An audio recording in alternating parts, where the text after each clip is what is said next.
하나님은 영이시니 예배하는 자가 영과 진리로 예배할지니라. 아멘. 고마우신 주님, 이제 한 해도 봄을 지나 여름을 끝내고 이제 가을의 문을 여는 10월을 우리가 맞이하였습니다. 예배당을 찾아오는 발걸음 속에서 저 들녘을 바라볼진대 황금배가 누렇게 익어서 머리를 숙이며 창조자 하나님을 저렇게 노래하고 있습니다. 우리도 이 가을 아름다운 열매 하나쯤을 준비하여 하나님께 나아갈 수 있도록 인도하시고 오늘 특별히 복되고 거룩한 성의를 허락하여 주셨으니 이 시간 사명 하나님의 임재 앞에 나아가는 뜨거운 예배 시간이 될 수 있도록 하나님이여 먼저 우리의 생각과 마음을 다스리시고 친히 주관하시며 영으로 마음으로 하나님을 노래하며 기도하며 또한 영의 양식을 받기에 부족함이 없도록 우리를 먼저 새롭게 씻겨 주시옵소서. 모든 순서마다 하나님 함께 하시고 주님만이 영광을 받으시옵소서. 이 모든 말씀 예수님의 이름으로 기도합니다. 아멘. 우리의 목자가 되시고 우리를 사랑하시는 참 좋으신 하나님 아버지, 우리의 영혼을 셔성시키며 푸른 초장과 실만한 물가로 인도해 주시는 주님을 이 시간 찬양하며 경배합니다. 아멘. 10월 첫주 예배를 전능하신 하나님께 예배 드려오니 홀로 영광받아 주시옵소서. 아멘. 깊어가는 가을의 아름다움 속에서 꽃들도 구름도 바람도 넓은 바다도 우리 주님을 찬양하는 이 계절에 하나님을 예배하는 복된 자리에 저희들을 인도해 주시니 감사합니다. 아멘. 주님 임재하심이 가득한 시간 되게 하여 주시옵고 성령님의 은혜가 간절히 강같이 흐르는 시간이 되게 하여 주시옵소서. 아멘. 주님께 소망을 둔 채 우리는 살아가고 있습니다. 주님의 도우심을 구하는 자들, 주님으로부터 오는 능력을 입고자 하는 저희들, 그리고 주님께서 주시는 치유의 은총을 받고자 오늘 이 자리에 나와사오니 성령님 도와 주시옵소서. 아멘. 간절히 주님을 찾는 자마다 주님 친히 찾아오시옵소서. 아멘. 변상에서 간절히 주님을 찾는 이들에게 기도의 응답을 허락하여 주시옵소서. 아멘.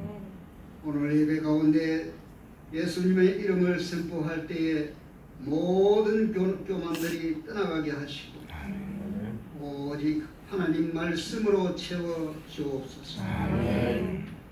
세상 속에 승리하는 저희들이 되게 하여 주시고 연남포교회가 큰 그림을 그려서 하나님께 바쳐질 수 있도록 우리를 인도하여 주옵소서. 아멘. 우리 청년들을 위해 기도합니다. 하나님 아버지, 청년들이 큰 비전을 가지고 남포교회를 섬기게 하시고 아버지의 뜻을 이루는 우리 청년들이 되게 하여 주옵소서. 아멘. 그리고 하신 하나님 아버지, 역사를 주관하셔서 이 나라 인민족에게 귀한 은혜를 허락하여 주셨던 것 감사합니다. 참으로 경제대국으로 선교대국으로 지금까지 지켜주신 은혜 감사합니다. 그러나 지금 대한민국은 정치와 경제 이 모든 것이 침체되고 있습니다. 하나님 아버지, 이 나라의 민족을 굽이 살피시고 긍휼을 베풀어 주시옵소서. 코로나로 지쳐있던 우리 국민들 점차 회복되고는 있지만 아직까지 하나님께서 우리를 인도하시니 충만하심을 붙들어 주시옵소서. 아버지께서 늘 함께하여 주실 줄 믿습니다. 오늘도 하나님 말씀으로 세우신 담임 목사님 영적인 통찰력을 주시며 선포되는 말씀 위에 성령의 기름 부으심과 하나님의 권능의 손이 함께하여 주옵소서.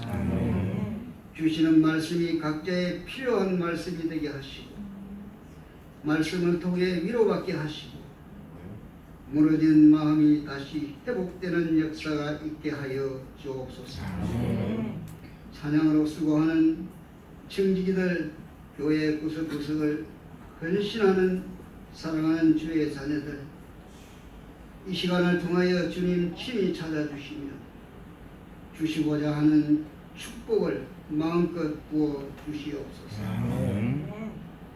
내가 곧 길이요 진리요 생명이니 나로 말미암지 않고는 아버지께로 올 자가 없다고 우리에게 알려주신 우리 구주 예수 그리스도 이름으로 간절히 기도하옵나이다. 아멘. 13절에서 25절까지 본문이 짧기 때문에 우리 같이 읽도록 하겠습니다.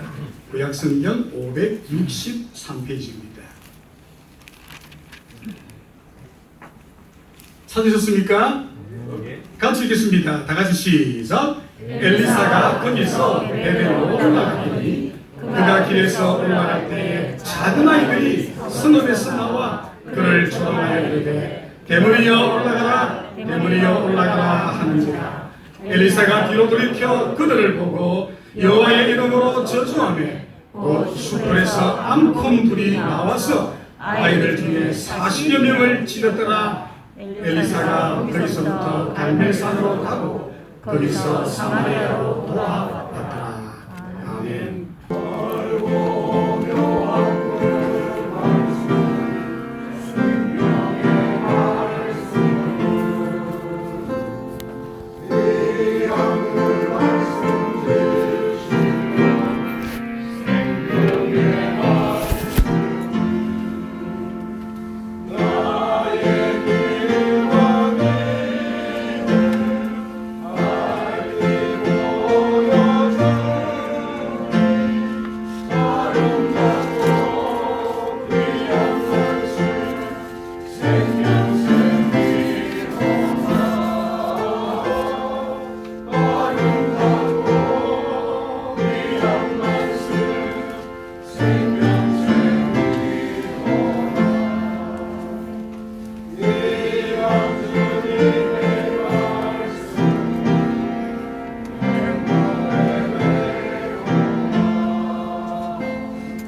오늘부터 우리가 4주 동안 이 말씀을 아주 집중적으로 살필 것이고, 목사의 설교가 안 중요한 것이었고도 제가 아주 심도 있게 준비 안 하는 것은 아닙니다만 1년 전적 우리 농사 가운데 제가 가장 심혈을 기울인 설교가 지난주 설교와 함께 오늘부터 4주 동안 살펴볼 바로 이 본문의 말씀입니다.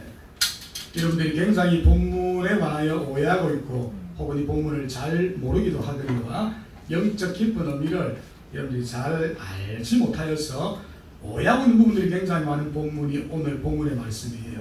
그래서 오늘부터 4주 동안 아주 집중적으로 이 말씀을 살피면서 어찌하여 베델 아이들로 되어 있는데 이 젊은 아이들이 하나님의 저주를 받고 40여 명이나 고맥에 찢겨 죽었다는 말은 없어요. 엄청난 부상을 당했습니다. 이와 같은 불행한 일들이 어찌하여 이 베델이라는 성읍에서 이루어졌는가 우리가 살필 것이니까 여러분 집중을 단디 하셔야 됩니다. 우리 경상도 사투리로 자 합달합시다. 단디 들읍시다. 정말 단디 들어야 됩니다. 제가 2번 다시 설교할 일이 없어요. 66권 다 따라야 되기 때문에 4주 동안 정말 단디 설교를 잘 들으시고 이러한 저주를 여러분이 자초하지 않기를 바랍니다. 이런 길을 걸어가는 자가 굳이 있어요. 그것 때문에 저희 말씀을 준비했습니다. 자, 그러면 이 설교를 진행하기 전에 어렸을 적 저의 에피소드 하나를 잠시 소개하면서 오늘 본문으로 들어가고자 합니다. 하나님의 은혜를 좀 제가 특별히 입고 성경을 이제 깊이 나름대로 연구하는 가운데 사도행전을 읽는 중에 도무지 말씀의 의미가 이해되어지지 않고 참 무섭기도 하고 두렵기도 하고 어찌하여 주님께서 그렇게 하셨을까? 너무너무 당황스러운 본문 하나를 만나서 긴 밤을 그날은 정말 지금도 기억하는데 잠 한숨을 자지를 못했어요. 이 성경 말씀 한 구절 때문에 사도행전을 읽는데 말이죠. 이 한 구절이 너무너무 두렵기도 하고 무섭기도 하고 하나님이 이해가 안 돼가지고 그 밤을 꼬박 세웠어요. 그 당시는 제가 고등학생이었기 때문에 답을 얻지는 못했어요. 다음 날 목사님과 연결이 되어서 저희 담당 이제 고등부 목사님 되겠죠. 그때 부목사님이 저희를 담당하시는데 찾아갔습니다. 그리고 따져서 물었어요. 그냥 질문한 것이 아니고 어이없이네 따져서 물었습니다. 목사님 왜 그러니 이거 무슨 일이냐? 그게 아니고요.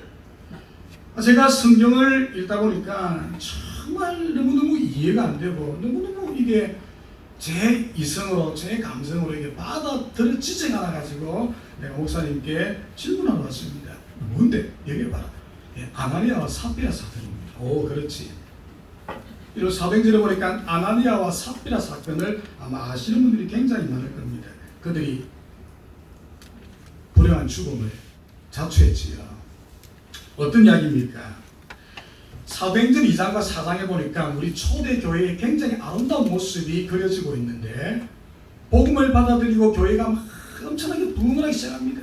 베드로의 설교를 듣고 3,000명, 5,000명이 막 일순간에 회개를 하고 그 당시는 가정교회밖에 없었는데 그 많은 숫자가 어떻게 모였는지 모르겠는데 5,000명이 3,000명이 막 회개를 하고 폭발적인 교회의 부흥이 일어났습니다. 그와 동시에 하나님의 교회가 굉장히 중요한 일들을 하기 시작하죠. 어떤 일을 합니까? 교회에 보면 가난한 자가 있고 부자가 있고 좀 가진 자가 있고 못 가진 자가 있습니다. 이 성경에 보니까 바울이 고린도 전후서를 통해서 우리에게 말해준 원리와 같이 제가 몇 번 설교한 것으로 합니다. 하나님 나라의 원리는 균등케 한다, 평균케 한다, 공평하다, 진정한 영적 공산사회. 더 많이 가진 자도 없고 덜 가진 자도 없는, 가진 자는 자기의 가진 것을 아낌없이 흘러보내고 가지지 못한 자는 그 은혜를 함께 입어 주님의 나라와 주님의 교회는 궁핍한 자도 없고 가난한 자도 없고 우리 모두가 좋은 것으로 균등케 되어지는 하나님의 나라.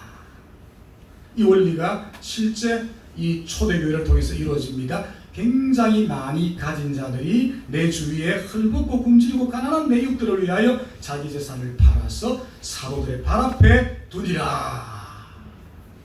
심지어는 물건을 서로 통용하고 내 것을 내 것이라 여기는 자가 없고 내 것도 네 거고 네 거도 네 거고 다 네 거야 그냥. 얼마나 감사해요. 이런 주님의 나라가 명실상부 초대교회 가운데서 일어났습니다.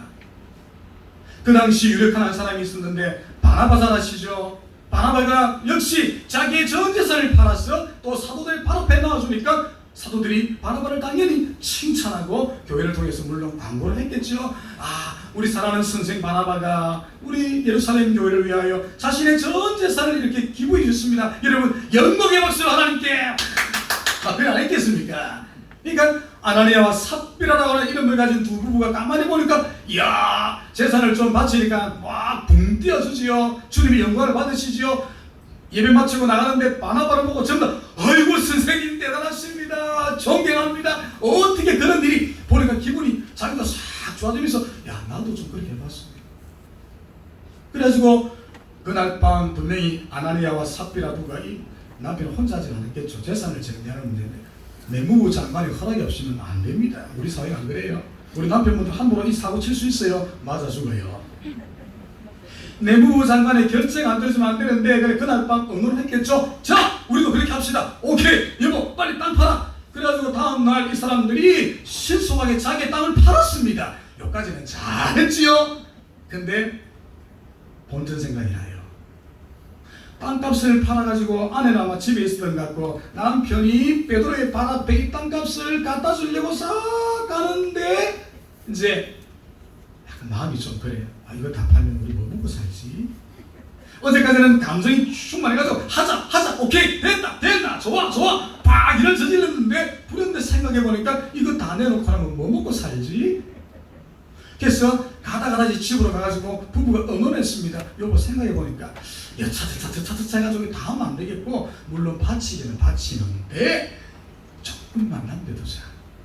그래서 생각해보니까 많은 액수가 아니었던 것 같아요. 땅값 얼마를 돼 있습니다. 적은 분량이겠죠.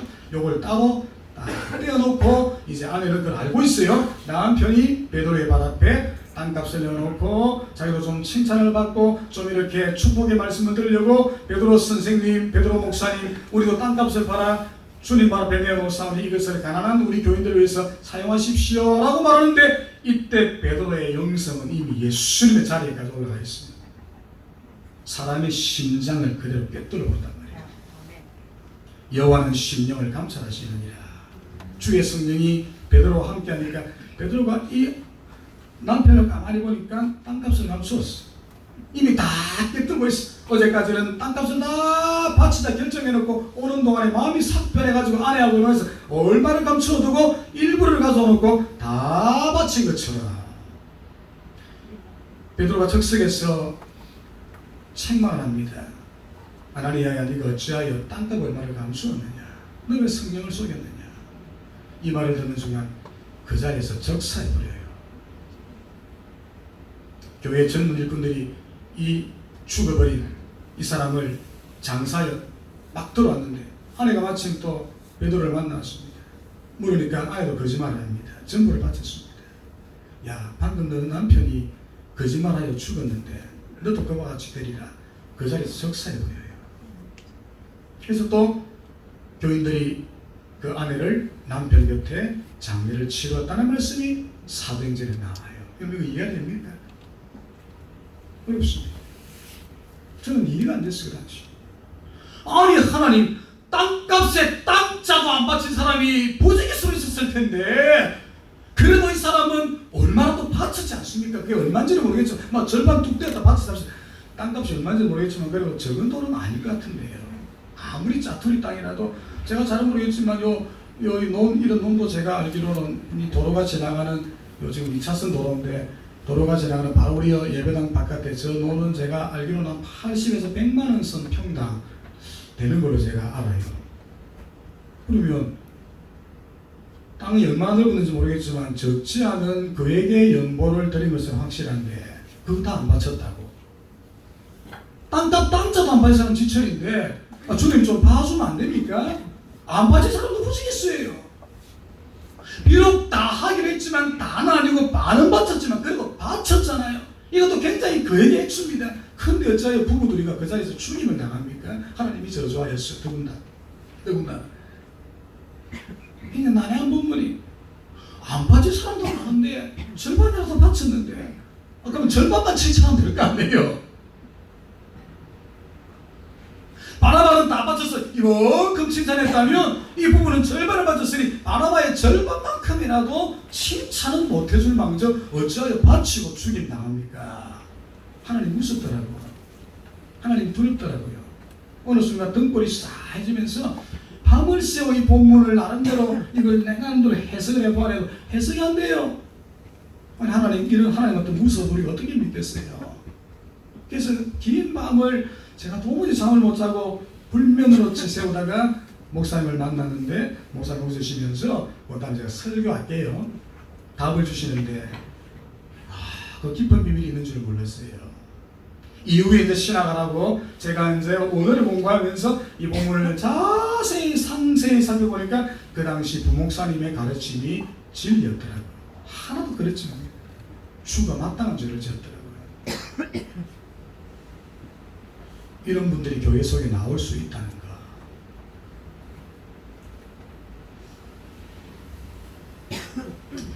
저는 그 이후로 굉장히 좋은 습관 하나가 생겼었습니다.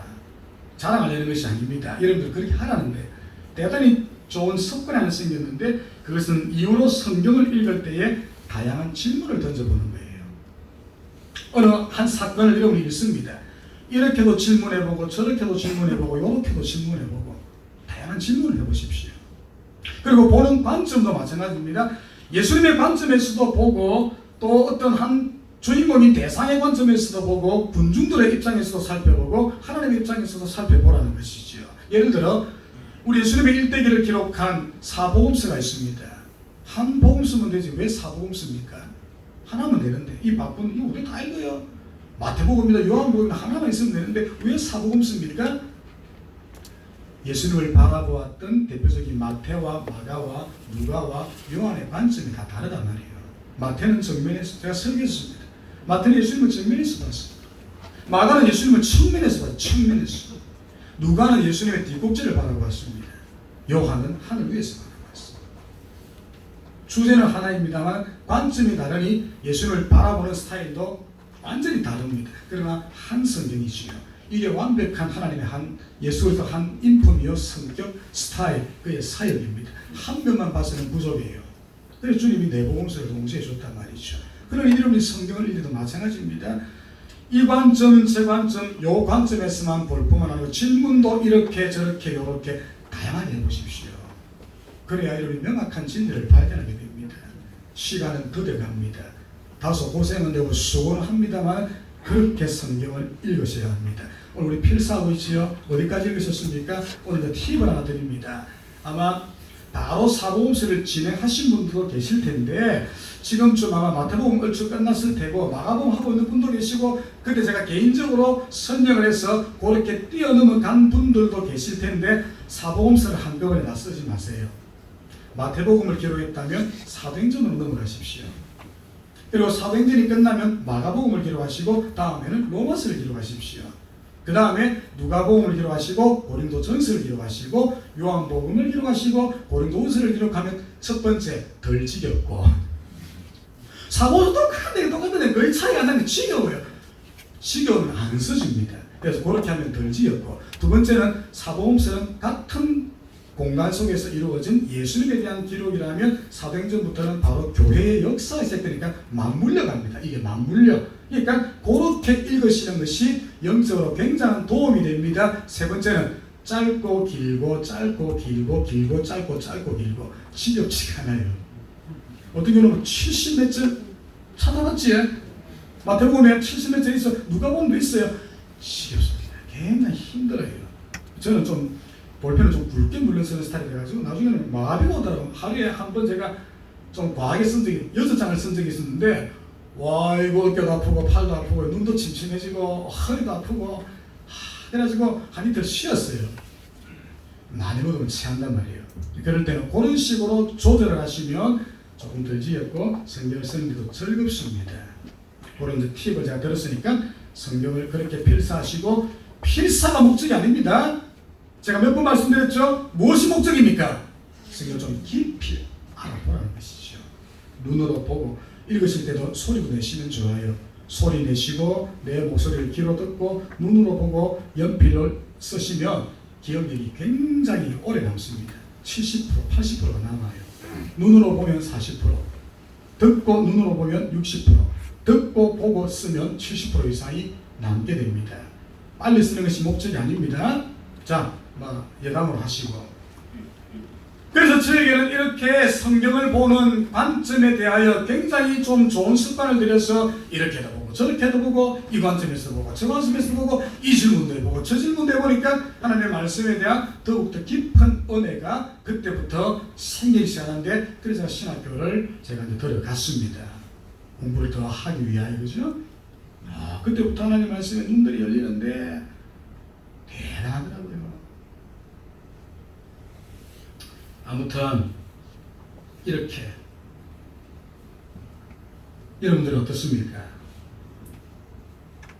성경을 읽다 보면 여러분들도 해석하기가 참 어렵고, 어떤 경우는 여러분들의 정서, 여러분들의 감정, 여러분들의 지식, 여러분의 경험, 여러분의 생각과는 전혀 다른, 그리고 이해가 되어지지 않는 이런 말씀들이 여러분들에게도 굉장히 많이 있었을 것입니다. 그렇죠? 저도 그랬는데 평생 성경을 연구하고 설교해야 하는 목사인 저로서도 쉽게 해석이 되어지지 않는 어려운 부분들이 아직도 너무너무 많아요. 잘못하면 제가 60% 할까요? 너무너무 많아요. 아직까지도 그렇습니다. 그럴 때는 연날 며칠이라도 그 문제를 풀고 제가 실험을 합니다. 그래서 어떤 경우는 답을 찾는 경우도 있지만, 목사인 저지만 아직까지도 여전히 영적으로 오류무중인 하나님의 말씀들이 꽤 있어요. 그만큼 쉽기도 하고 어렵기도 한 것이 하나님의 말씀인 여러분 성경입니다. 자, 그러면 두 번째 중요한 질문이 생깁니다. 어떻게 할까요? 어렵습니다. 난해합니다. 내 생각이나 내 감정이나 내 지식이나 내 식견이나 내 이성으로 납득이 되어지지 않고 받아들이지 않고 해석이 되어지지 않고 너무나 난해하고 어렵습니다. 그럼 어떻게 할까요? 내버리면 될까요? 팽개치면 될까요? 방치하면 될까요? 그러니까 목사님도 마찬가지입니다. 난해하다, 어렵다. 그래서 여러분 잘 아시는 쉬운 본문들만 저도 설교하면 될까요? 그래도 되겠지만은 그렇게 하면 안 된단 말이에요. 사실은 어려워도 어떤 부분은 좀 난해하기도 해도 그 속에는 하나님의 교훈이 다 들어있어요. 이걸 찾아내야 합니다.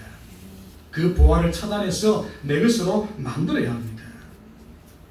만약에 해석하기 어렵고 난해하다는 이유 때문에 그 부분을 빼어내다 보면 우리는 많은 교훈을 놓치게 될 것이고, 동시에 그만큼 말씀을 잘 알지 못하게 되겠지요. 주는 그렇게 하라고 말씀 주지 않았어요. 가장 불행한 일이지요. 자, 그런 관점에서 오늘 여러분들에게 소개해드릴 본문도 신구약 66권 가운데서 가장 해석하기가 난해하고 까다로운 본문 중에 하나로 잘 알려진 말씀입니다. 4주 동안 여러분의 상식을 여지없이 깨버리겠습니다. 제가 지난주 수요일에 본문했지요. 이제부터 나오는 설교의 몇 편들은 여러분의 상식과 생각을 여지없이 깨뜨려버릴 거예요. 그 본문이 바로 오늘 본문입니다. 왜 이 본문을 택했냐니까 불행한 일 때문입니다.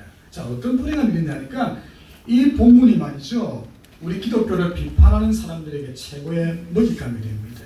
무슨 말입니까? 이 본문 딱 들이대고 여러분의 질문 한번 던져볼게요. 제가 불신자입니다. 제가 안티 크리스찬이에요. 예? 여러분들에게 이 성경 11기 이상 딱 떼어놓고 여러분 제가 읽고, 야, 누구가 떠들 때는 맨날 기독교 하나님 가장 선하고 자비롭고 좋은 하나님이라 그랬는데 왜 이렇게 잔인하니? 왜 그랬어? 자, 답을 한번 해보실 분, 짧게라도 자, 이 답을 한번 해보실 분이요. 이게 무엇이라고 하나님이 아이들, 우리 성경대로 하면 젊은 아이들 40명은 곰이 나왔고 다 막 죽이고 막 물어뜯고 막 난리 법석을 그랬어요. 왜 그랬습니까 도대체? 아이들이 우리 어른들 수영도 사고 떴잖아요. 버릇 없습니다. 아이들이. 요즘 아이들 특히 그렇죠.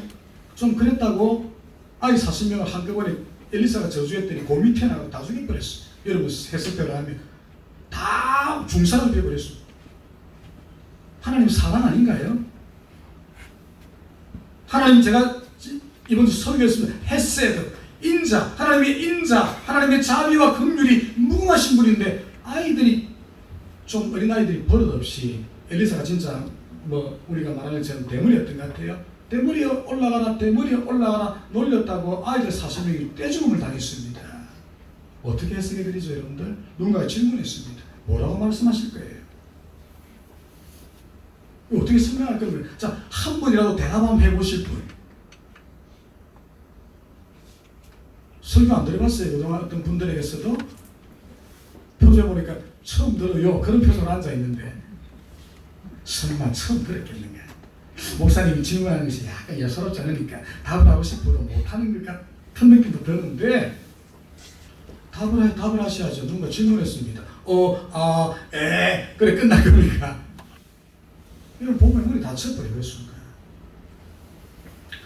자, 또 불행한 일이 있습니다. 제가 어릴 때 직접 우리 모교회 담임 목사님들이 설교를 들었습니다. 그때 목사님이 조금 목회를 잘 못하셔가지고 공부에 처했는데 이 본문을 딱 설교하더라고요. 자, 봐라! 너희들이 목사를 함부로 평가하고 욕하고 저주하면 이런 일이 일어나! 엘리사가 누구니? 엘리사가 하나님의 종인데 그 젊은 것들이 버릇없이 대머리 올라가라 대머리 올라가라 그를 죽임당하지 감히 목사에게 그런가 보다 그랬는데 그런 성이 굉장히 많아요. 한국교회 목사님들이 소위 말하는 성도 진학용 설교 그런 설교들이 실제 성경에 좀 몇 편씩 있는 것 같은데 이걸 딱 들어대면서 목사의 권위를 뭐합니까? 끌어올리죠. 그러면 교인들은 어머 기수가 그리고 말도 못하고 말이죠. 한동안 또 조용히 헤어 넘어갑니다. 그런 용도로 주신 말씀인가요? 얼마나 많은 목사님들이 그런 용도로 이 말씀을 사실 쓰고 있는지 저도 이렇게 그 생각 들었어요. 무섭다. 하나님은 좀 건드리면 큰일 나겠구나. 우리 많은 어르신들이 실제 그 이야기 하잖아요. 야! 너희들은 결단코 자기 후손들에게 너희들은 절단코 목사님이 정말 잘못했을지라도 기도만 해야지 목사님 건드리면 큰일 난다. 우리 저 권사님 하나 계십니다. 권사님에게 저도 그 이야기를 엄청 많이 들었어요. 실제 막 예를 들어가면서 이런 사람이 있었다 이러면서 뭐 기수가 해가지고 목사님은 더 높아 보이는데요. 그렇게 하고 주신 말씀인가요? 많은 분들이 그렇게 사용을 하고 있더라고요. 그러니 사실은 너도 나도 이 설교를 하기가 무척 까다롭고 어렵습니다. 정확한 출석이 안 될 분들은 잘못 설교하면 이렇게 흘러갈 가능성이 크니까 오해를 사지 않기 위하여 패스, 통과. 저도 지금까지 여기 와서 설교 안 했잖아요. 2년 6개월 동안. 오늘 이제 끄집어냈습니다. 야, 김 목사님도 이 성도 진압용으로 쓰려고 그런가? 그런 거 아닙니다. 저는 그런 사람도 아니고 그렇게 못해요. 정확한 주석을 하고 이 의미를 여러분들에게 설명하기 위하여 때가 되어졌기 때문에 이 말씀을 가져왔을 뿐입니다. 아마 어쩌면 오늘 이 말씀을 처음 듣는 분들도 계시겠지만 어쨌든 목회자는 어려운 설교, 난해한 부분도 설교를 해야 되고 여러분들은 들을 권리가 있습니다. 바른 설교를 들으셔야지요. 왜? 하나님의 말씀이니까. 제가 아주 설명했습니다. 모든 성경은 우리에게 유익하고 우리가 이 성경이 성령의 감동으로 된 하나님의 말씀이라는 사실을 디모데후서 3장 16절 우리가 믿는다고 한다면 이 말씀을 주신 이유도 분명히 있지 않겠습니까? 단순히 성도 진압용으로 안티기독교에 먹잇감 되려고 이 본문 좋겠어요? 아닙니다. 더 깊은 하나님의 뜻과 의중이 있다는 것이지요. 자, 그러니 모든 성경이 우리 성도들의 유익을 위한 하나님이 주신 말씀이라고 하는 사실을 전제한다면 비록 오늘 내가 이 본문을 소화하지 못하고 또 이해하지 못하고 까다롭고 난해한 본문이라 할지라도 이 말씀 안에는 분명히 우리에게 유익한 교훈이 존재하고 있다는 것을 전제하고 우리가 성경을 읽고 접근할 필요성이 있다는 것을 먼저 아시기를 바랍니다. 자, 이렇게 그러면 긍정적인 성경 읽기를 위해서 먼저 한 구절을 찾아보고 이제 오늘 본문의 깊은 의미 가운데 오늘의 써버립니다. 간단한 이야기를 하고 다음 주부터 3주 동안 정말 중요한 깊은 이야기를 함께 나눠보는데 자, 신약성경 로마서 한번 찾아보십시오. 요 성경 하나 이해하러 이렇게 제가 시간을 끌었습니다. 로마서 여러분 15장. 이 본문의 말씀을 평생 가슴에 기억하고 여러분 볼펜 줄 딱 끊으십시오. 로마서 15장 4절 말씀. 신약성경 259페이지 제가 든 성경은 로마서 15장 4절 찾으셨습니까? 네. 자, 같이 읽겠습니다. 무엇이든지 시작. 무엇이든지 전에 기록된 바는 우리의 교훈을 위하여 기록된 것이니 우리로 하여금 인내로 또는 성경의 이름으로 소망을 가지게 하느니라. 할렐루야. 네. 무엇이든지 이전에 기록된 구약이든 신약이든 모든 전 성경은 우리의 교훈을 위한 하나님의 말씀, 그렇게 기록된 것이니 우리로 하여금 인내하면서 소망을 가지면서 이 말씀을 여러분이 난해하고 어려울지라도 어떤 거는 잘 이해가 되겠지만 이해가 되지 않는 본문이라도 인내하면서 기도하면서 이 본문의 깊은 의미를 찾으면 이 말씀 하나하나가 나를 위한 하나님의 교훈의 말씀이니 소망과 위로가 될 줄로 믿습니다. 어느 하나도 버릴 게 없어요. 디모데전서 4장 4절 감사함으로 받으면 버릴 것이 없나니. 어려운 본문, 난해한 본문, 저주의 본문도 마찬가지입니다. 이걸 전제하고 여러분 성경을 읽으시기를 이제 여러분들에게 조언을 드리면서, 자 그러면 오늘 우리 첫 번째 시간 제일 먼저 이 본문의 말씀을 여러분들이 잘 해석하고 적용을 해내기 위하여 제가 팁을 하나 드리고자 합니다. 그러면서 이 내용을 한번 분석해 보기를 원하는데, 오늘 읽어본 이 사건을 바로 들이대면 100% 해석을 잘못하게 돼요. 이게 팁입니다. 이 사건은 설명을 잘 들어야 됩니다. 앞서 나오는 매우 중요한 두 가지 사건이 앞에 기록이 되어 있는데 이 두 가지 사건에 대한 결론입니다. 결론적인 사건이에요.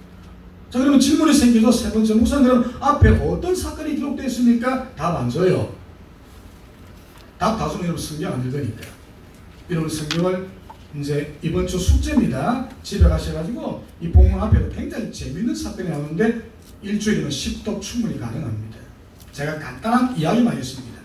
이 베델의 아이들이 저주받아 고뇌에 완전히 뜯긴 사건 앞에 어떤 사건이 두 가지가 있다니까 이 엘리사의 스승인 엘리야의 성천의 기사가 나타나고 있습니다. 회리 바람을 타고 불병거 속에 하나님께 올라가 버린 사건. 야, 드라마틱하지요? 재밌습니다. 시간 후딱 가요. 읽어보시고 그 다음에 따라오는 매우 중요한 사건이 조금 있다가 읽어보겠지만은 여리고 성의 한 마을이 샘이 있었는데 이 샘이 어느 날 이 단물이 썩물이 잡고 이 물을 먹으니까 사람이 병이 걸리고 문제가 생기고 먹지를 못해.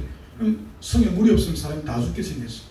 그런데 이 성 사람들이 엘리사를 초청하여 고쳐달라 기도했더니 엘리사가 소금을 던져 넣음으로 이 성의 물이 단물로 변하여 병자가 낫고 이 성이 평안해졌더라는 사건이 그 앞에 나옵니다.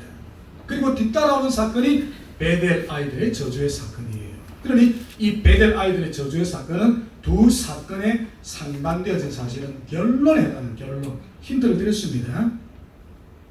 그런 관점에서 이 성경을 봐야 되니 앞에 두 사건을 함께 여러분이 집중적으로 집에서 한번 연구해 보시고 다루어 보시고 오시기를 특별히 부탁을 드립니다. 이해가 되시죠? 그리고 가장 중요한 주제 하나를 제가 또한 팁으로 드리면 오늘 이 난해한 사건과 함께 앞에 읽어보겠지만은 여리고 성의 물을 고쳐준 사건과 이 엘리사의 성천과 관련되어지는 사건과 오늘 이 베델의 아이들의 저주의 이 사건 속에는 하나의 주제가 담겨 있습니다. 자, 따라합시다. 하나님은 누구신가? 이 전 성경의 주제 아닙니까? 하나님은 누구신가? 좀 더 구체화시키면 하나님의 상반된 성품이 소개되어지고 있다는 거예요. 그래서 설교의 제목이, 자 주반 보십시오. 뭐라고 되어 있습니까? 이것도 힌트입니다. 설교의 제목들은 제가 아무렇게 짜지 않아요. 어마어마한 힌트가 들어있습니다. 큰 테마의 주제가 4주 동안 두 도시 이야기입니다. 힌트를 드렸습니다. 두 도시 이야기고 오늘 첫 번째 설교의 제목은 그러므로 두 얼굴을 가진 하나님, 하나님의 양면성. 하나님이 두 얼굴을 가졌어요. 우리 가운데 두 얼굴 가진 분들 많이 계시죠? 여성분들. 화장했을 때와 안 했을 때. 화장하면 가면, 안 하면 본을 차이가 많이 나요. 남성분들 썩고 결혼하신 분들 많이 계셨죠? 하나님도 양면성이 있습니다. 화장한 얼굴과 화장하지 않은 얼굴. 오늘 첫 설교의 제목이 하나님의 두 얼굴, 양면성. 이것이 가장 큰 여러분 본문을 이끌어가는 기반차입니다. 힌트를 드렸어요. 성경을 어떻게 읽으실 것인가에 관한 힌트입니다. 자, 그러면 이제 오늘 앞에 내용들을 우리가 한번 좀 읽어보고 다시 베델의 아이들의 이야기로 들어가 보았습니다. 엘리야 설교는 워낙 본문이 기니까 잠시 놔두고, 자, 펴져 있지요? 역대기야, 열왕기야. 자, 다시 빨리 찾아보십시오. 열왕기야 2장 앞에 있는 사건인데 본문이 짧아요. 19절 그 성읍 사람들이 되어 있죠. 같이 읽겠습니다. 집중하셔야 됩니다. 시작. 그 성읍 사람들이 엘리사에게 말하되 우리 주인께서 주님과 같이 이 성을 지키셨구나. 물이 나무로 토산을 가지지 못하고 떨어졌나이다. 엘리사가 이르되 새 그릇에 소금을 담아 내게로 가져오라하니 곧 가져오니라. 엘리사가 물 근원으로 나가서 소금을 그 가운데 던지며 이르되 여호와의 말씀이 내가 이 물을 붙였으니 이로부터 다시는 죽으라 열매맺지 못하며 없어지리라 하셨느니라 하니 그 물이 엘리사가 한 말과 같이 붙여져서 문들에 이르렀더라. 그리고 23절 시작. 엘리사가 거기서 베델로 이 사건이 연속적으로 일어났습니다. 바로 일어났어요. 바로. 자, 그렇게 이제 사건이 진행이 되어지고 있다는 것이죠. 자, 그런데 우리 베델의 아이들의 저주 사건은 오늘 잠깐 놔두고 앞서 읽어본 본문을 보니까 이건 역시 매우 흥미롭고도 너무너무 재미도 나지만 한편에서는 난해한 본문입니다. 그리고 굉장히 신기한 기적이 기록되어 있죠. 베델의 아이들의 이 저주 사건과는 여러분 보십시오. 분위기가 완전히 다르지요. 하나는 죽음의 기사, 하나는 즐거움의 기사. 완전히 분위기가 완전히 상반된 두 사건이 나타나고 있습니다. 하나님의 종에 의하여 일어났지요. 하나님이 일으키신 겁니다. 종을 통하여, 그죠? 완전히 상반된 사건이에요. 분위기가 완전히 다릅니다. 한 줄로 설명해 볼게요. 여리고 성의 한 마을에는 온 백성들의 생명의 근원으로 알려져 있는 작은 샘이 하나 있었는데 어느 날 갑자기 이 샘물을 잘 먹었습니다. 근데 무슨 연유인지 갑자기 이 물이 써서 먹지 못하게 되었습니다. 그래서 마을 주민들이 가까이 있는 엘리사를 청하여 이 물을 좀 어떻게 해주십시오 했더니 엘리사가 소금을 그 물에 던져 넣었더니 물이 쓴물에서 단물로 바뀌어서 마을 사람들을 구조해 주었다. 놔두면 죽는데 이스라엘 사회는 물이 없으면 죽음이에요. 생명과 직결됩니다. 그래서 이 마을에 다시 평화와 안정이 깃들게 되어졌다는 것이 딱 한 줄의 기사입니다. 단순해, 간단해. 이런 아름다운 여러분 기적이 지금 우리가 다루고자 하는 무서운 사건 바로 앞에 여러분 연속적으로 일어났다는 것이지요. 자, 이제 그 다음 본문인 곰이 베델의 아이들을 죽인 사건을 보십시다. 어떻습니까? 이 앞선 사건과 비교해 보니까 어마무시하게 무섭지요. 너무너무 무섭습니다. 두렵습니다. 아까 말한 대로 성도 진압용으로 설교하기 딱 좋지요. 이런 설교 목사님 함부로 못할 것 같아요. 교인들이 겁이 나가지고. 완전 분위기가 달라요. 자, 두 번째 팁을 드립니다. 어떤 팁을 제가 드리냐니까, 자, 이 두 사건을 가만히 보니까 제가 숙제를 드렸습니다. 그래서 10번 읽어보시라 그랬는데 이 관점으로 먼저 읽어보십시오. 이게 두 번째 팁입니다. 아주 특별한 대조들이 이 두 사건 속에 굉장히 많이 나타나요. 대조, 분석, 비교를 해보십시오. 종이 하나 꺼내놓고 기도하면서 읽고 또 읽으면서 여러분 답을 찾아오셔야 됩니다. 답이 이 사건 속에 다 들어있어요. 어마어마한 두 대조가 계속해서 나타나고 있습니다. 주거니 받거니 나타나고 있다는 것을 팁을 드리면서 자, 한 예를 들어 보겠습니다. 힌트입니다. 이 말고도 굉장히 많이 있는데 당장 눈으로 나타나는 특별한 대조가 있습니다. 어떤 대조가 있는가? 자, 앞에 이야기는 하나의 예입니다. 살려주는 기적이에요. 살려주는 기적. 맞지요? 거의 놔두면 죽는데, 물이 없어갖고 이 사람도 목말라 죽는데, 하나님의 종 엘리사가 가가지고 소금을 던져서 그 물을 단물로 만들어서 죽어가는 생명을 소생케 했습니다. 그러니까 살려주는 기적, 제가 쉽게 설명하는 겁니다. 살려주는 기적이 주 메인이라고 한다면은 뒤따라오는 사건은 그럼 뭡니까? 죽여주는 기적. 죽여서요 죽음에 이르게 하는 기적. 완전히 반드시요 바로 대조본서 비교가 됩니다. 살려주는 기적과 죽여버리는 기적. 완전히 대조, 완전히 대조. 자, 어렵습니까? 어렵지 않지요? 자, 두 번째 더 중요한 대조가 또 나타나고 있습니다. 어떤 대조입니까? 앞선 사건은 신학적인 관점에서 비교를 해보면은 하나님의 사랑의 기적. 맞지요? 사랑의 기적이 사랑의 기적. 우리가 알다시피 하나님은 사랑이시라. 하나님은 헤세드, 인자와 자비를 베푸시는 분이라. 우리 하나님은 긍휼의 하나님이시리라. 그러니 여리고 성 사람들 나아두면 죽으니까 사랑과 자비와 긍휼이 많으신 주님이 당신의 종 엘리야를 보내어서 그 물을 치료해 주신 거예요.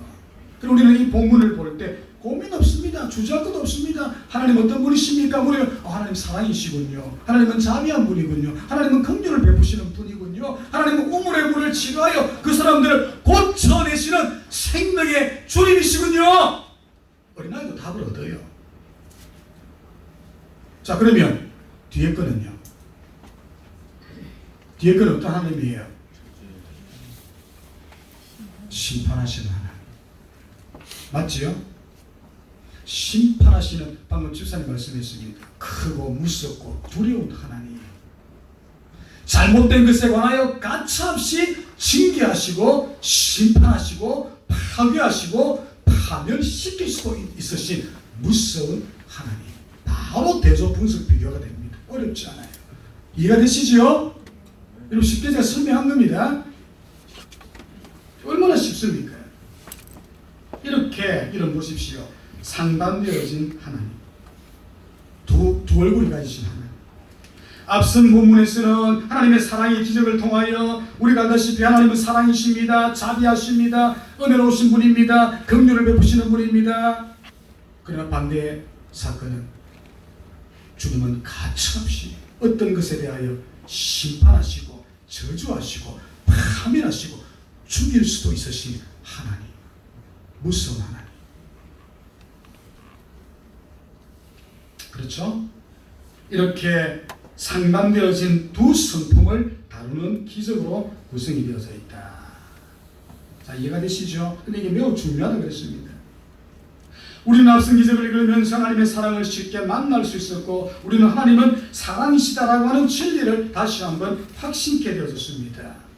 동시에 하나님은 사랑이시여 지금도 여전히 저와 여러분들을 사랑하시는 좋으신 하나님이라는 답도 여러분 얻게 될 겁니다. 믿으십시오. 맞습니다.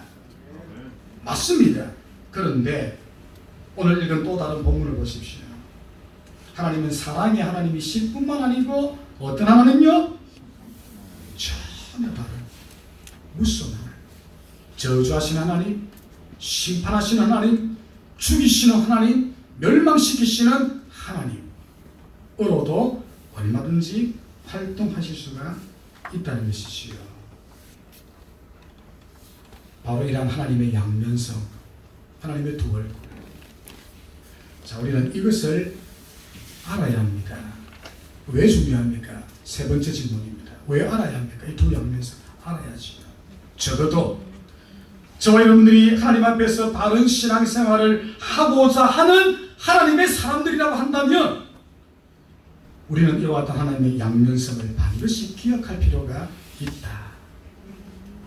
여러분에게 전자의 주님도 될 수 있지만 후자의 주님도 될 수 있기 때문에 예수 믿어 구원 얻을 수도 있지만 예수 믿어 여러분 지옥 갈 수도 있어요. 이 믿으라는 말이 생각이 나는데 나는 믿는다고 하는데 나는 예수 믿 안다고 하는데 나는 교회 생활 한다고 하는데 주님 앞에 설 때 나는 모른다. 너 내 편에서 너 지옥이야. 그런 평가를 받을 수도 있다는 것. 이것 때문이지요.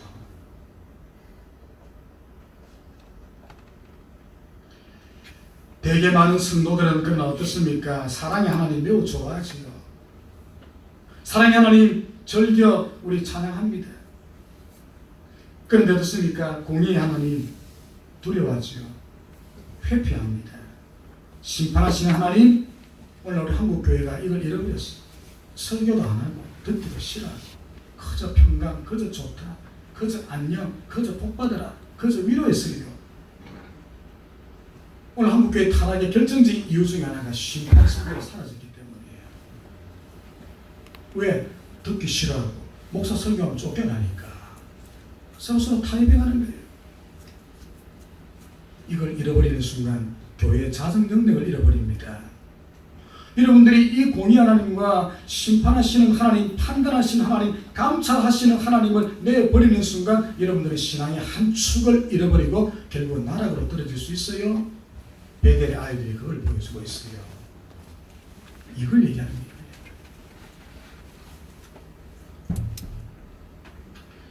그래 우리는 그렇게 해서는 안 된다는 것이죠. 우리는 성경 이야기를 통해서 말씀 그대로 접근할 필요성을 느낍니다. 다시 말씀드립니다. 하나님은 사랑의 하나님이실 뿐만 아니라 공의의 하나님도 되시고 자비의 하나님이 되실 뿐만 아니라 심판하시는 크고 두렵고 무서운 하나님도 되신다는 사실을 반드시 기억할 수 있기를 바랍니다. 이 하나님의 두 성품 중 하나, 어느 한쪽을 여러분이 소홀히 다루거나 잃어버리거나 이걸 무시하게 되어지면 신앙의 균형을 잃어버리게 되고 여러분들에게도 이런 불행이 찾아올 수도 있다. 이걸 기억하십시오. 그 이야기를 제가 앞으로 3주 동안 이제 풀어갈 겁니다. 하나님의 이 두 가지 양면적인 성품 속에 하나를 잃어버리게 되면 우리는 하나님이 기뻐하시는 영적 건강한 신앙생활을 할 수 없게 됩니다. 다시 말씀드렸어요. 하나님이 우리들에게 사랑의 하나님이 되어주시는 것은 맞지만은 그러나 동시에 언제나 그런 것은 아니라는 사실을 반드시 신앙생활을 하기로 작정하시는 분들은 아실 필요가 있다. 오늘 저 여러분들이 공의 하나님을 저버리고 하나님의 사람들로서 하나님께 영광을 돌리지 않을 때에 하나님은 크고 두려운 분으로도 여러분 나타난다는 사실을 잊지 않기를 바랍니다. 자, 성경 한 구절 찾아보겠습니다. 이번에는 구약성경 여러분 시편 조금만 뒤로 넘기시면 시편이에요. 시편 34편을 찾아보십시오. 하나님의 두 얼굴이 기록되어 있어요.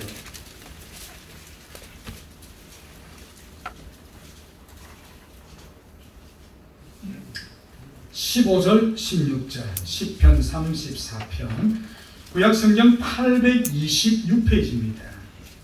시편 34편 15절 16절 여호와의 눈은 찾았습니까? 같이 읽겠습니다. 시작. 여호와의 눈은 의인을 향하시고 그의 귀는 그의 울부짖음에 기울이시는도다. 그러나 15절 보십시오. 16절 시작. 여호와의 눈은 악을 행하는 자를 가하사 그들의 자취를 땅에서 끊으려 하시는도다. 하나님의 눈과 귀는 하나님을 사랑하고 하나님을 경외하는 의인들의 간구와 탄식과 기도를 들으시기 위하여 오늘 여리고성을 향했던 것처럼 여호와의 눈과 귀는 그 물 때문에 고난받는 당신의 백성들을 향하여 항상 열려있고 그의 부르짖음을 동시에 듣지만은 여호와의 얼굴은 어디를 향하고 있다고요? 악인을 향하여 보고 있는 거예요. 이 베델에 저주받은 이 도시와 같은 그런 사람들이 있지 않는가 감찰하시고 있는 거예요. 하나님만이 하실 수 있는 두 성품입니다. 동시다발적으로 가능합니다. 하나님의 양면성, 하나님의 두 얼굴. 이제 그 이야기를 다음 주부터 구체적으로 듣는 것으로 하고 시편도 그렇게 말하고 있잖아요. 성경이 얼마나 하나님의 양면성 곧 하나님의 두 얼굴을 우리에게 보여주는지를 잘 보시기를 바랍니다. 은혜가 되지만 동시에 두려움을 느끼게 하는 본문이에요. 자, 오늘 이 네 번의 설교 중에 여러분은 첫 번째 설교를 이제 한번 정리하고 마치고자 합니다. 다음 주부터 본격적으로 아주 흥미진진합니다. 이야기를 듣는 것으로 하고 먼저 오늘 첫 번째 하나님은 사랑이시고 변함없는 자비의 분도 맞지만은 그래서 우리는 이 하나님의 성품을 의심할 필요는 없습니다만은 동시에 그 사랑의 하나님이 오늘 여리고성의 썰물을 단물로 고치시고 그 백성들을 치료하시고 그 백성들을 살려주셨습니다. 오늘 그 하나님이 고통받는 사람들의 고통의 문제를 해결해 주었고 이들의 생명을 지켜 보존해 주시고 아픈 백성들을 치료하시는 깊은 사랑과 애정을 하나님이 보여주셨더라. 오늘도 마찬가지인 줄 믿습니다. 하나님의 한 성품은 오늘 연약한 우리들, 부족한 우리들, 약점을 가진 우리들, 아픔이 있는 우리들, 남들에게 말할 수 없는 인생의 삶의 보따리 잔뜩 안고 살아가고 있는 우리를 향하여 시편 34편 15절의 말씀과 같이 여호와의 눈과 귀는 여러분을 향하고 있음을 믿으시기를 바랍니다. 여러분들에게 복을 주시려고 오늘도 준비되어져 있는 하나님이심을 믿으시기를 바랍니다. 그러나 동시에 하나님은 누구시라고요? 심판하시고 징계하시고 파멸시키시고 우리를 죽이실 수도 있는 공의와 정의의 하나님.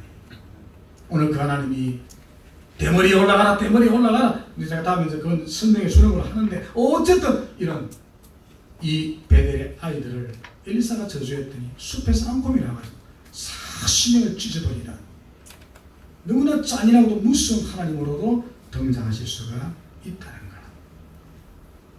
자, 어떤 경우입니까? 하나님의 백성들이 힌트를 드립니다. 하나님의 백성들이 하나님을 멸시하고 하나님의 길로 행하지 않을 때에는 얼마든지 징계하시고 심판하실 수 있는 사실을 이 베델의 아이들의 저주를 통해서 우리는 지금 듣고 보고 있는 거예요. 자, 그러니 따라합시다. 썸물을 단물로 바꾸시는 하나님. 그 하나님도 계시고, 따라합시다. 베델의 아이들을 저주하신 하나님도 될 수 있어요. 그러므로 언제나 하나님의 백성다운 품위를 여러분 포기하지 않고 잊지 않기를 주님의 이름으로 축복합니다. 새 한 주도 하나님의 사람들로서 올곧고 바르게 그리고 정의롭고 선하게 살아갈 수 있기를 먼저 주님의 이름으로 축복합니다. 동시에 하나님의 자녀됨을 잊지 마십시오. 이것을 잊는 순간 여러분들은 큰 문제에 직면할 수 있게 된다는 것도 기억하십시오. 하나님의 두 성품입니다. 내가 하기에 따라 하나님은 사랑으로 다가오실 수도 있지만 어떤 경우는 무서운 분으로 찾아올 수도 있다. 저는 여러분들이 여리고의 하나님을 만나시는 하나님의 백성들이 될 수 있기를 주님의 이름으로 축복합니다. 여리고의 하나님이 여러분의 하나님이 되어야 됩니다. 그러나 정반대로 경고합니다. 어떤 분들에게는 베델의 무서운 하나님을 만나실 수도 있을 것입니다. 다음 주는 이 사건을 구체적으로 살피는 것으로 하고 그 영적 의미를 나눔으로 난해하고 어려운 부분들을 풀어보고자 합니다. 본문은 짧지만은 굉장히 깊은 의미를 담고 있으니 숙제 기억하십시오. 몇 도? 10도. 10도. 그리고 어떻게 읽어라? 두 사건을 대조, 분석, 비교해보라. 설교의 제목 속에 힌트가 들어있다. 이걸 좀 더 이제 마지막 팁 하나를 드리고 설교를 끝냅니다. 기억하십시오. 역사적인 비교, 대조, 분석. 역사적으로 힌트를 드렸습니다. 역사적으로 대조, 분석, 비교를 해보도록 노력하십시오. 두 번째, 신학적으로 대조, 분석, 비교를 해보시고, 세 번째, 관계적으로, 관계입니다. 관계적으로도 아주 중요한 의미가 있습니다. 대조, 분석, 비교를 해보시고, 마지막으로는 사회적으로 대조, 분석, 비교를 해보십시오. 힌트 다 드렸습니다. 어마어마한 내용이 들어있어요. 이걸 찾아야 이 본문의 해석이 가능합니다. 자, 첫 번째, 어떤 대조, 분석, 비교? 역사적으로. 두 번째, 신학적으로. 세 번째, 관계적으로. 네 번째, 사회적으로. 읽어보면 답이 나와요. 기도하겠습니다. 난해하고 어렵고 그래서 두려운 하나님으로 느껴질 수 있는 이 베델의 아이들을 저주한 아주 안타까운 사건, 그러나 동시에 그 전에 여리고의 성을 치료하신 하나님의 사랑, 이 양반된 하나님의 두 얼굴을 우리가 남은 3주 동안 살피며 구체적으로 살피면서 우리가 깨닫지 못했던 깊은 은혜를 찾고자 합니다. 그 전에 한 주간 동안 이 부분을 십독하면서 역사적으로, 신학적으로, 관계적으로, 사회적으로 어떤 두 도시가 엄청난 차이점을 가지고 있는지 대조, 분석, 비교를 하고 와서 우리 다음 주부터 이 말씀을 새로운 시각으로 우리가 봄으로 더 큰 위기를 얻는 저희들이 되어지게 하옵소서. 오늘은 하나님의 두 얼굴, 양면성이 있다는 사실을 배웠으니 우리가 여리고의 하나님을 만날지언정 베델의 하나님을 만나는 일이 없기를 부디 그리스도인의 품성을 잘 지켜나가는 저희들이 되어지게 하옵소서. 예수님 이름으로 기도합니다. 아멘. 이 시간에는 찬송가 393장 드리면서 준비하신 예물 하나님께 드리겠습니다.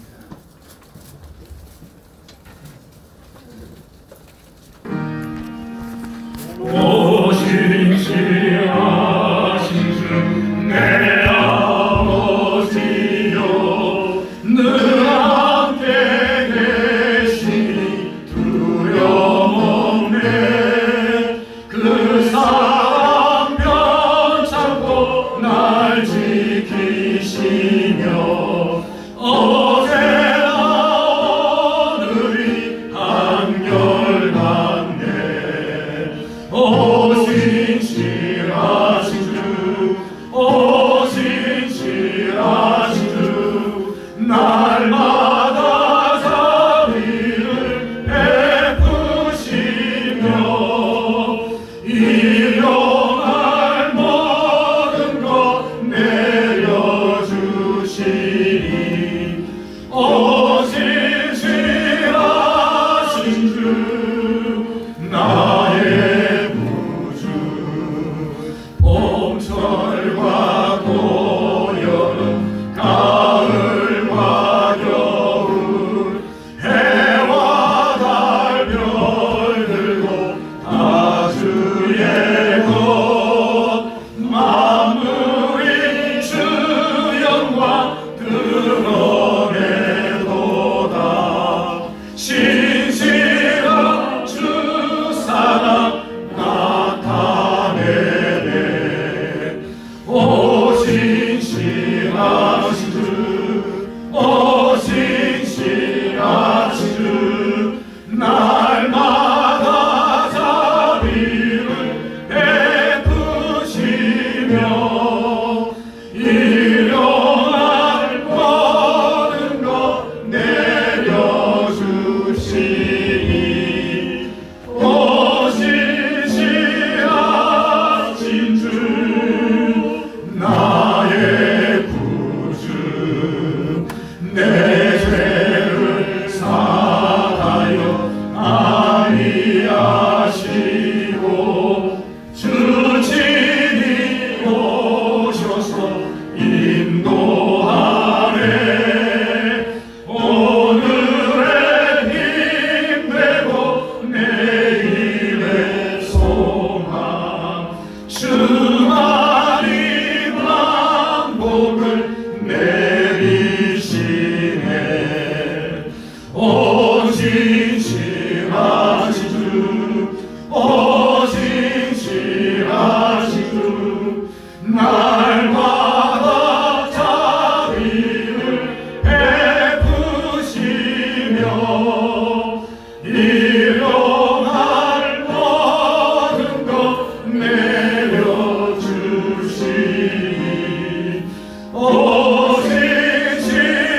오신시하신 주 나의 구주. 고마우신 주님, 주일 연보와 11조와 감사와 목적 있는 헌금과 우리 방언의 권사님 1,000번째 특별히 그렇습니다.